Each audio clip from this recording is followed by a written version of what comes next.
Hello everyone, this is Pankaj Kewat from Bermo Bokaro Jharkhand. और अभी तक हम लोग जेपीएससी और जेएसएससी की सिलेबस में Jharkhand basic concept of history देखा, फिर हिस्ट्री के डिवीज़न देखा, फिर हिस्ट्री क्यों रीड करते हैं वो देखा, और झारखंड नोमेनक्लेचर हम लोग देखें। नोमेनक्लेचर यानी कि नामकरण, किस युग में किस नाम से जाना जाता था, वो अभी तक की हम लोग क्लास में देखे हैं।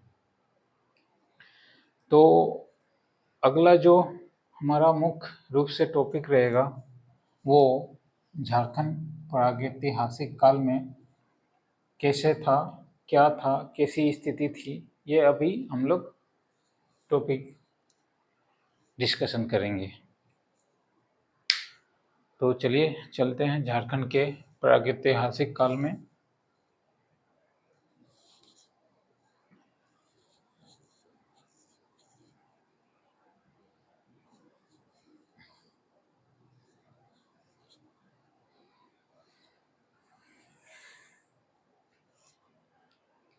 हमने प्रागैतिहासिक काल को भी तीन भागों में विखंडन किया है। इसके पूर्व ही लेक्चर में मैं आपको बताया गया हूँ। तो पहला जो विखंडन है हम लोग का, ये पुरापाषाण काल, पुरापाषाण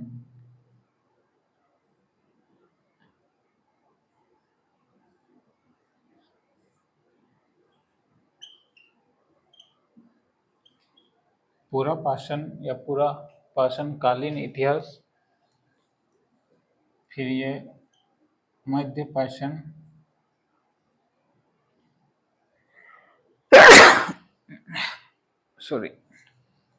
मध्यपाषाण,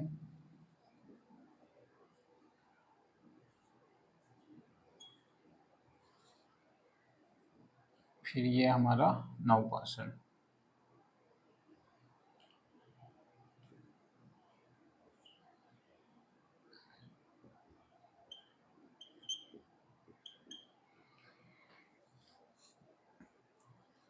यहाँ से आप लोग काफ़ी एक्टिवनेस दिखाइएगा, क्योंकि अब हम झारखंड में इंटर कर चुके हैं। तो झारखंड के प्रागैतिहासिक काल में पहला हम लोग देखेंगे पुरापाषाण काल, फिर मध्यपाषाण काल और नवपाषाण काल। ये तीनों पाषाण काल, इनकी चार्ट मैंने पहले ही वीडियो बना के आपको लेक्चर में दिखाया था। तो चलिए अब चलते हैं पुरापाषाण काल में झारखंड की स्थिति क्या थी।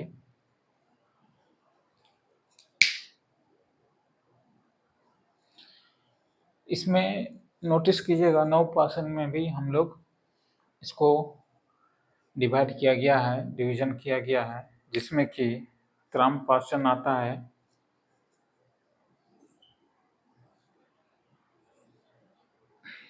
पहला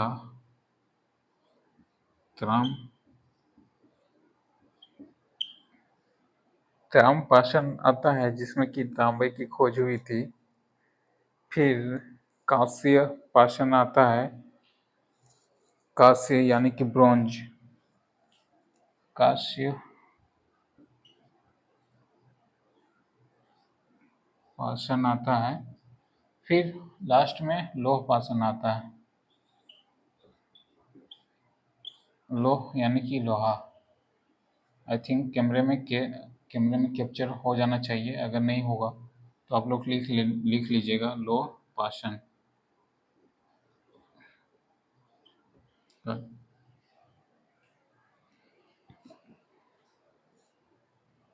तो चलिए आगे का जो हमारा लेक्चर है, जो क्लास है, पुरापाषाण काल में चलते हैं।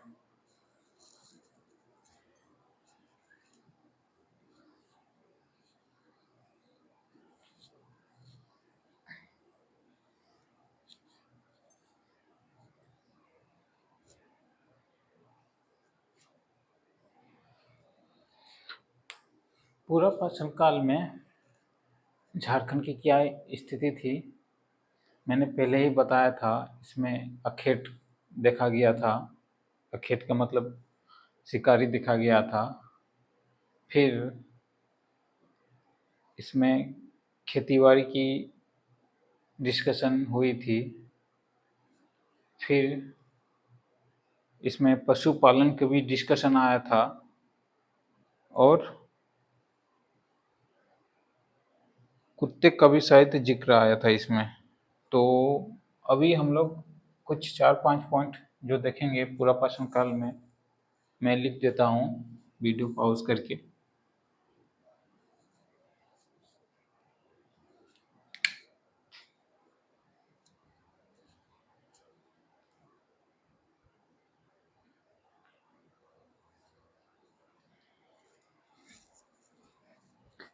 तो ये कुछ 4-5 पॉइंटें हैं जो कि पूरा शासन काल में हमें झारखंड में देखा गया है या पाया गया है। ये 4-5 पॉइंटें मुख्य रूप से हमें याद रखना है।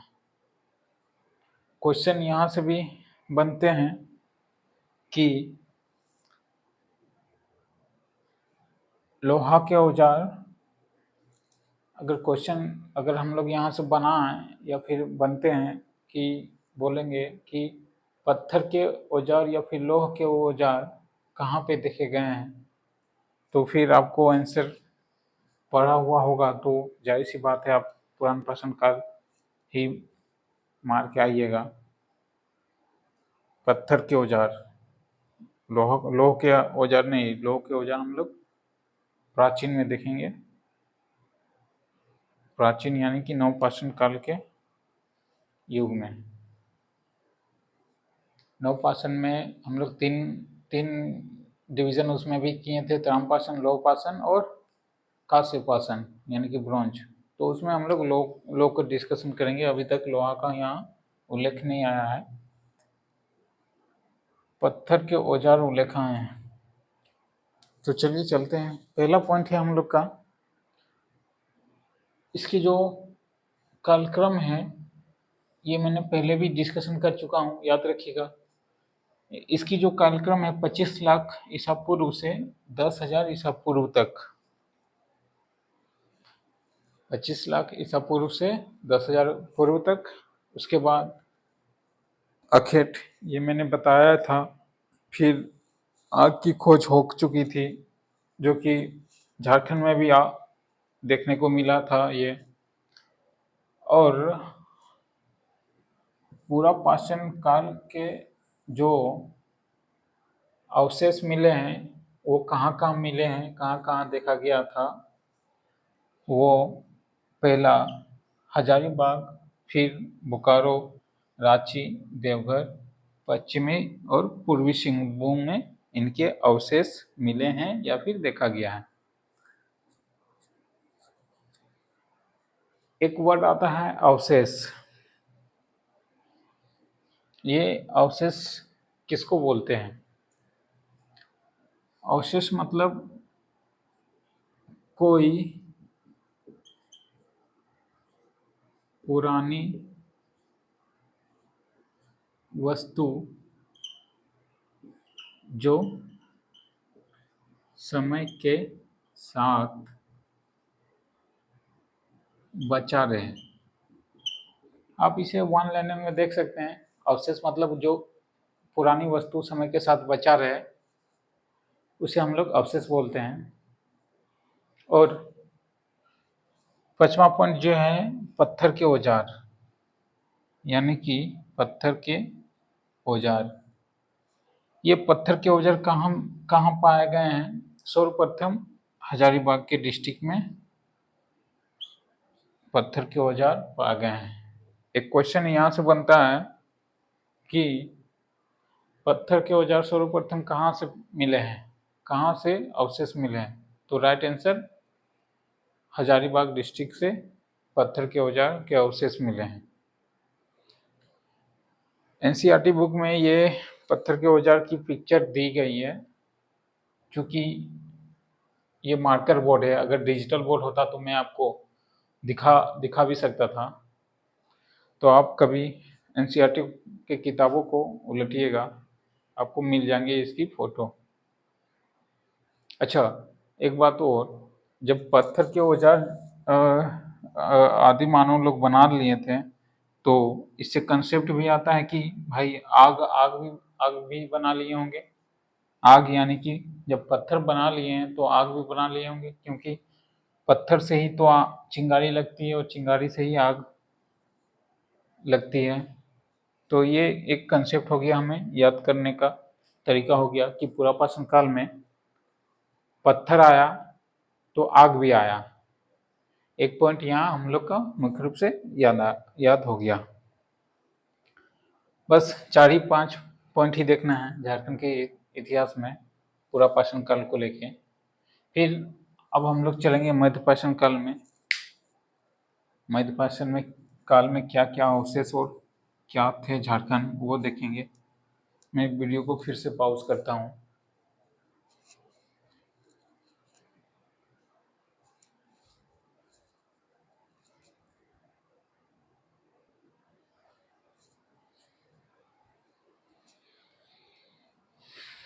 तो दूसरा पॉइंट हमारा, मध्यपाषाण काल में झारखंड के अवशेष कहाँ मिले हैं और झारखंड में क्या क्या स्थिति थी मध्यपाषाण काल में। तो इसका जो कालक्रम होता है, मध्यपाषाण काल का कालक्रम जो होता है, 10,000 ईसा पूर्व से लेके 4,000 ईसा पूर्व। और इसमें हम मध्यपाषाण में हम लोग पशुपालन को लेके अवशेष को देखा गया है। और पशुपालन मध्यपाषाण काल से स्टार्ट हो चुका है, ये याद रखिएगा। मध्यपाषाण काल में पशुपालन इतिहास हो चुका था। एक मैंने प्रीवियस लेक्चर में आपको बताया था कि जो पहला जानवर का जो अवशेष मिला गया है, वो किस जानवर का मिला गया है। तो मैंने बताया था पहला जो जानवर था वो कुत्ता था, ठीक है। वो कुत्ते का अवशेष मिला गया है। प्रीवियस क्लासेस में मैंने इसके बारे में बताया गया था। फिर हम लोग देखेंगे आगे पॉइंट, ये अवशेष कहाँ कहाँ मिले गए हैं। पहला दुमका डिस्ट्रिक्ट, पलामू, धनबाद, रांची, पूर्वी और पश्चिमी सिंहभूम में मध्यपाषाण के अवशेष मिले हैं। बस 3 ही पॉइंट हमें याद रखना है इसमें, ज़्यादा नहीं। फिर आगे चलते हैं।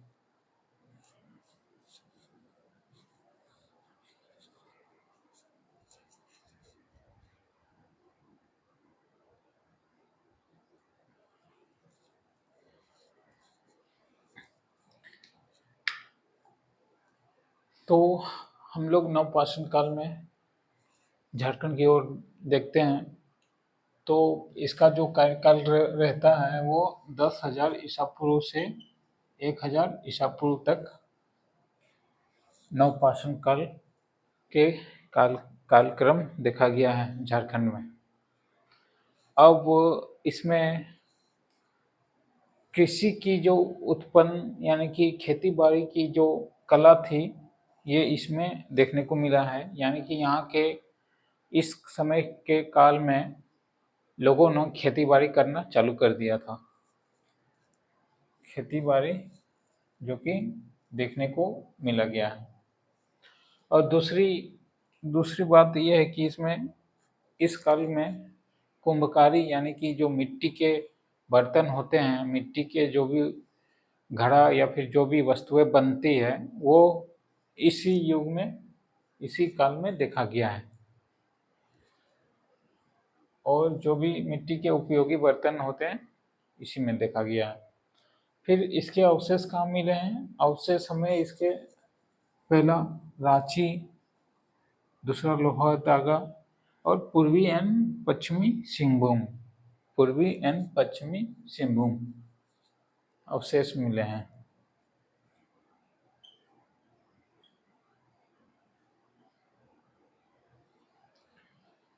चौथा पॉइंट है हमारा 12 हस्त कुठार। 12 हस्त कुठार के अवशेष कहाँ मिले हैं? छोटा नागपुर। 12 हस्त के कुठार कहाँ मिले हैं अवशेष? छोटा नागपुर। याद रखिएगा, 12 हस्त कुठार कहाँ मिले हैं? छोटा नागपुर। ये आप लोग कुठार, हस्त कुठार के मतलब क्या होता है? ये हस्त मतलब हाथ होता है और कुठार के मतलब औजार होता है। औजार यानी कि वैसी वैसी औजार जो हाथ से बनाए गए हैं, और हाथ से बनाए उस समय के काल में जेन्युइन सी बात है, पत्थर की ही औजार होती थी। तो इसे हम लोग कुल मिला के पत्थर के औजार बोल सकते हैं, जो कि विभिन्न विभिन्न प्रकार के होंगे। 12 औजार हो सकता है। यही औजार सपोज डैट उस काल के पीरियड में इस तरह के मान लेते हैं, और ये मिट्टी कोड़ने के लिए भी उपयोग किया जा सकता है खेती बाड़ी में उस समय के काल में, ठीक। या फिर और दूसरी जो देखते हैं औजार, सपोज डैट ये है, तो ये औजार में भी शिकारी करने के रूप में देखा गया है। तो इसी तरह के बहुत औजार मिले हैं जो कि 12 हस्त कुठार औजार बोलते हैं उसको, और ये छोटा नागपुर में देखा गया है। आज के टाइम पे छोटा नागपुर दो डिवीजन हो चुके हैं छोटा नागपुर में। एक उत्तरी छोटा नागपुर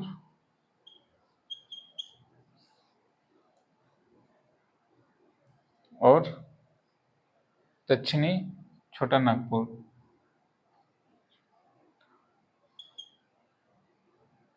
दक्षिणी छोटा नागपुर, ये उत्तरी में लगभग 5 डिस्ट्रिक्ट आएंगे, रांची, बोकारो, ईटीसी आगे देखेंगे। और ये बीच बीच में यानी कि दक्षिणी में रामगढ़, ये सब आएंगे। ये आगे हम लोग देखेंगे। फिलहाल मैं पूरी तरह समर्थ नहीं हूँ, मैं इसमें कंफ्यूज हो रहा हूँ। आगे मैं इसको देखूंगा, ठीक है। ये हमारा नवपाषाण काल में 4 पॉइंट है, इसे हमेशा याद रखना है। एक क्वेश्चन यहाँ से भी में भी बन सकता है कि 12 हस्त कुठार किसे कहा गया है, या फिर 12 हस्त कुठार के अवशेष किस जगह से मिला गया है। ऑप्शन में रांची, दुमका, पलामू या फिर छोटा नागपुर रहेगा। तो आपको पढ़ा हुआ रहेगा तो फिर डेफिनेटली छोटा नागपुर, ऑब्वियसली छोटा नागपुर पे ही टिक करके आना है। अब इसके आगे नवपाषाण के आगे हम लोग इसके 3 डिवाइड होते हैं, वो भी देखेंगे। फिलहाल मैं बोर्ड साफ कर लेता हूँ।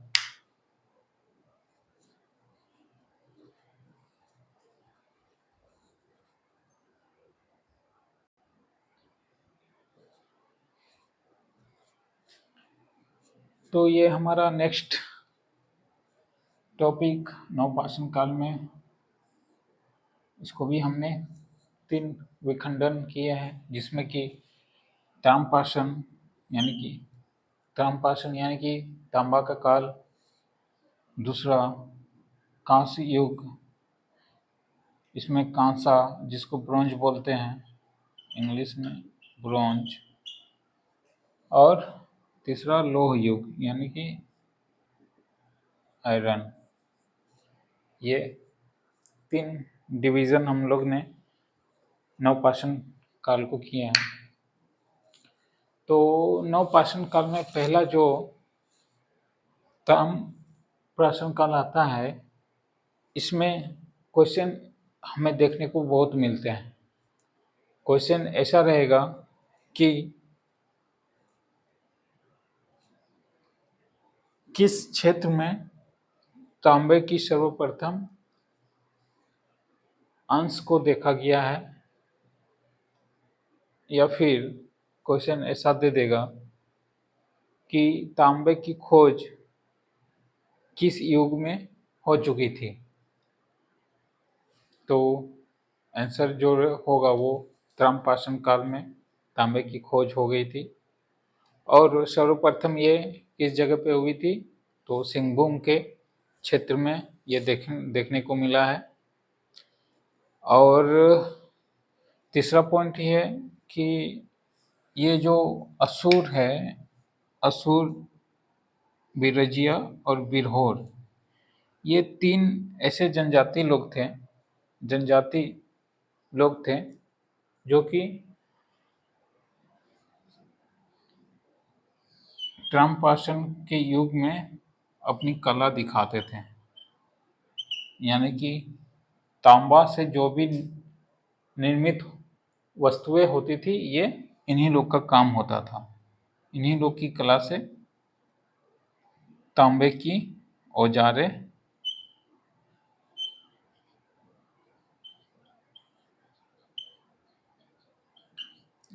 बनाई जाती थी, जिसे हम लोग लोहार बोलते हैं।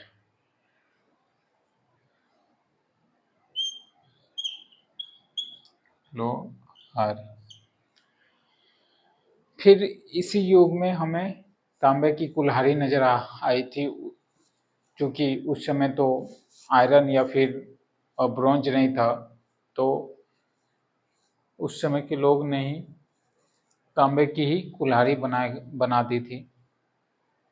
और फिर एक प्लेस आता है बारागंडा, ये हजारीबाग है, जिसमें हजारीबाग डिस्ट्रिक्ट के शहर है बाहर बारागंडा, जिसमें अवशेष मिले हैं तांबे की।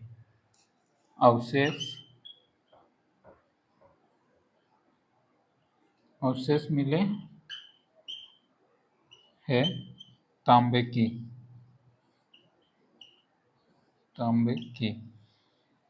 ये हमारा 5 पॉइंट है। 5 पॉइंट आप लोग देखिएगा और लिखते चलिएगा। मैंने पूर्व ही डिस्कशन किया था कि पढ़ने के 3 तरीके होते हैं, लिख के, बोल के और सुनकर।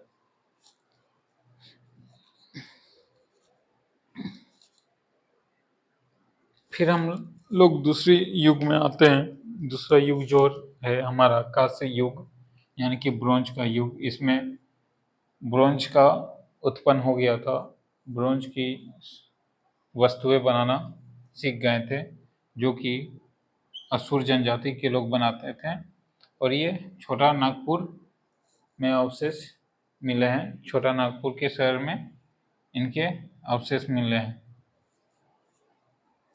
और तीसरा जो पॉइंट है हमारा, तीसरा पॉइंट लोह युग है, यानी कि लोहा का युग। लोह युग यानी कि आयरन। और ये भी असुर ही जनजाति के लोग ही बनाते थे। लोहा के जो भी निर्मित वस्तुएं या फिर औजारें बनती थी, वो असुर जनजाति के ही लोग बनाते थे। और कहा जाता है ये जो लोहा की तलवारें होती थी, इसे हम लोग मेसोपोटामिया तक भेजते थे, यानी कि निर्यात और आयात, इंटरनेशनल बिजनेस मेसोपोटामिया तक जाती थी तलवारें यहाँ से। और आज भी एक जगह है जो कि गोमो स्टेशन से आई थिंक 15 या 20 किलोमीटर दूर एक गांव है, जिसमें अभी भी वह लोहा की औजारें बनती है। तलवार से लेके सारी चीज़ औजारें बनती है। और ये शेरशाह सूरी के पीरियड से ही बनते चली आ रही है। और उस जगह का नाम मैं भूल रहा हूँ। गोमो से बस 15 या 20 किलोमीटर के डिस्टेंस पे है। क्या नाम था, क्या नाम था, जो भी हो, मैं जब मेमोरी पे आएगा तो मैं आपको बता दूंगा। तो ये हमारा नवपाषाण काल खत्म हो गया। झारखंड के प्रागैतिहासिक काल हम लोग देख चुके हैं, ये हमारा खत्म। इसमें बहुत सारे वर्ड आए हैं, बिरहोर, बिरहोर और सॉरी बिरहोर, बिरहोर और बिरजिया और असुर। ये जो असुर वर्ड है, असुर वर्ड हमें हर जगह देखने को मिलते हैं।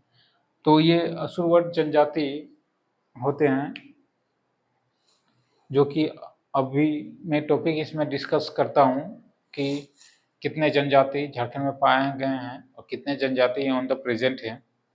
ये हमारा नेक्स्ट टॉपिक रहेगा। तो चलिए चलते हैं।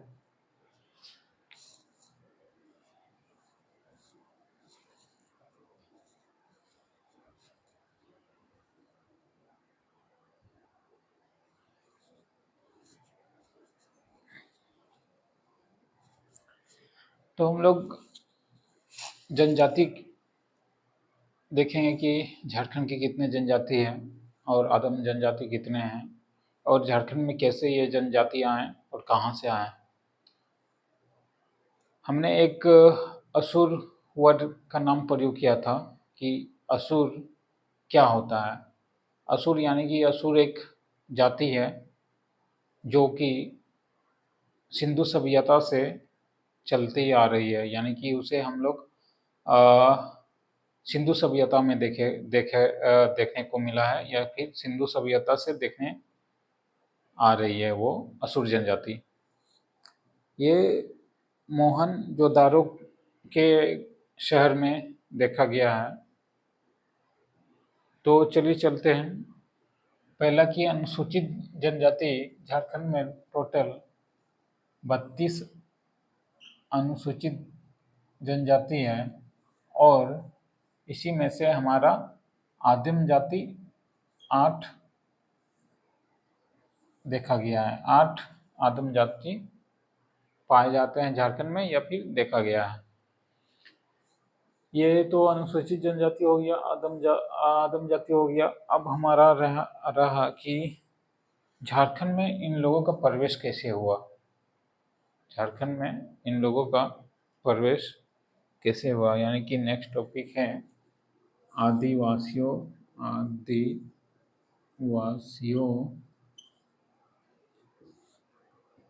का प्रवेश। आदिवासियों का प्रवेश। तो पहला जो आदिवासी थे हमारे झारखंड में, या फिर पहली भारत की आदिवासी अगर देखा जाए तो असुर जाति लोग आते थे इसमें।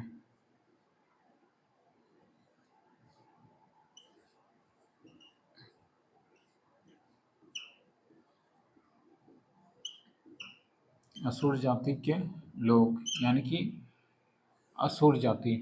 ये असुर जाति कौन थे, कहाँ से आए, मैंने अभी ही बताया है। सिंधु सभ्यता से इसे देखा गया है, असुर जनजाति। और ये जो जनजाति या फिर अनुसूचित जनजाति जितने भी है, ये हम लोग आर्ट एंड कल्चर में देखेंगे। अभी मैं वो वर्ड असुर आया इसलिए थोड़ी बहुत इसमें डिस्कशन कर रहा हूँ, अदरवाइज आर्ट एंड कल्चर में इसको हम लोग अच्छे से देखेंगे।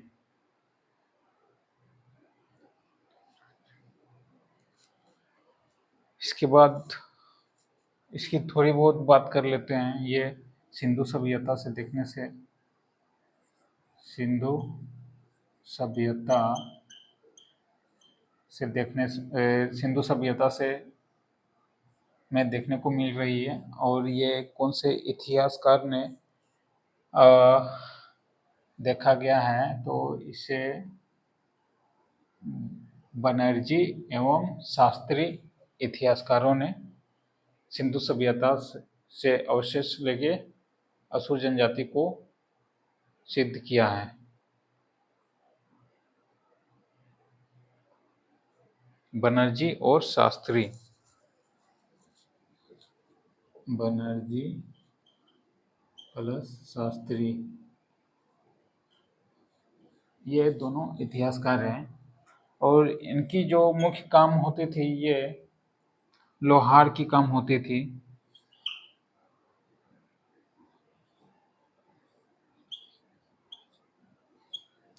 लोहार यानी कि धातु की वस्तुओं का निर्माण करते थे। ये धातुओं की वस्तुओं का निर्माण करते थे और ये पहली जाति है, पहली जनजाति है। झारखंड की ही नहीं, भारत की भी ये पहली जनजाति है, असुर जनजाति।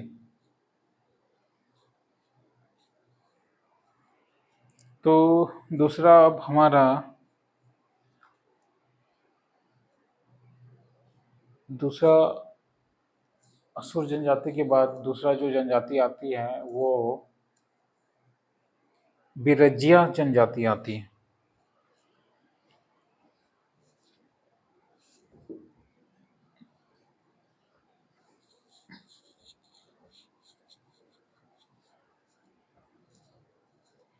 असुर के बाद दोस्तों हमारा जो दूसरा जनजाति आती है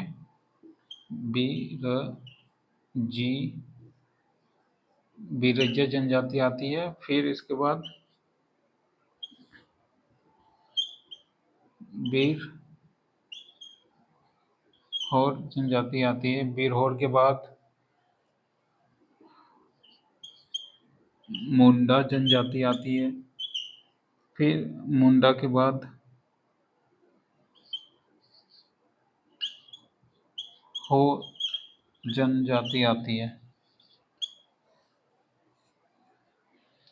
कितने हुए अभी तक? 5 हुए।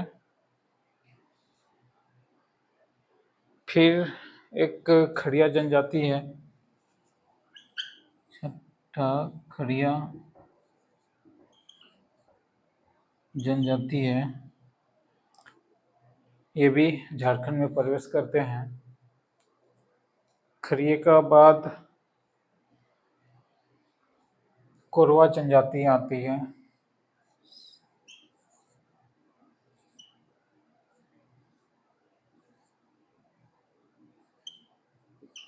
कोरवा जनजाति आती है।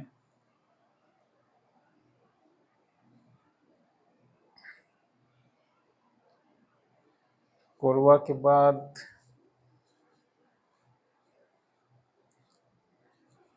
खरवा और चेरो। कोरवा के बाद ही शायद चेरो जनजाति आती है। फिर उसके बाद 9 खरवार जनजाति आती है। उसके बाद तो मुंडा तो हो गया, हो जनजाति, खड़िया जनजाति, कोरवा जनजाति, चेरो जनजाति, खरवार जनजाति और लास्ट में संथाली लोग आते हैं यानी कि संथाल जनजाति।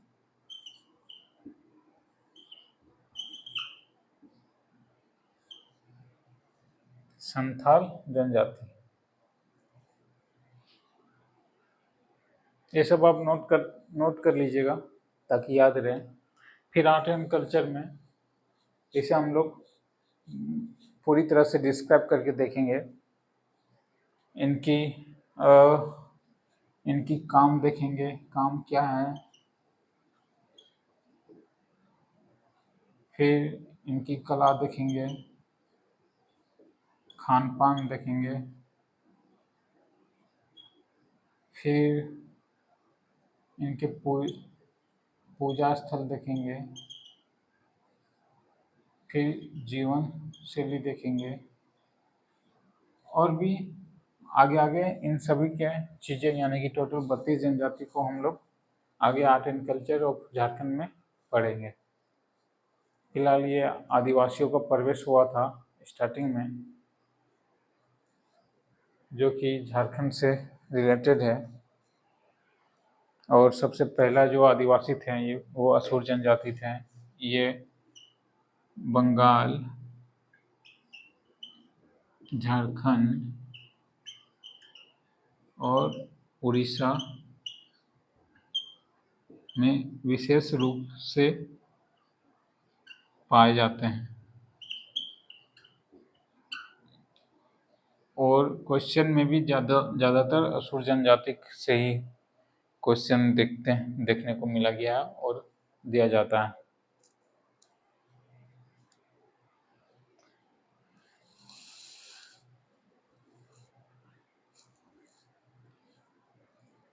बिरहोर जनजाति बिरहोर जनजाति बिरे अ, बिरोहोर और बिरजा ये दोनों जनजाति कहाँ से आए हैं? ये दोनों जनजाति कैमोर के पहाड़ी से आते हैं। कैमोर के पहाड़ियों से ये दोनों जनजाति आते हैं। और ये कहाँ कहाँ स्थित है? ये हमारा मध्य प्रदेश में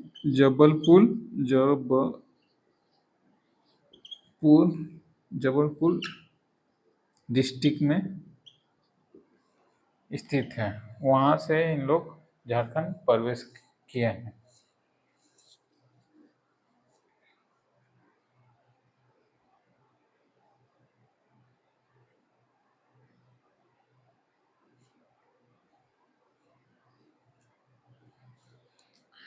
ये सब आप नोट कीजिए।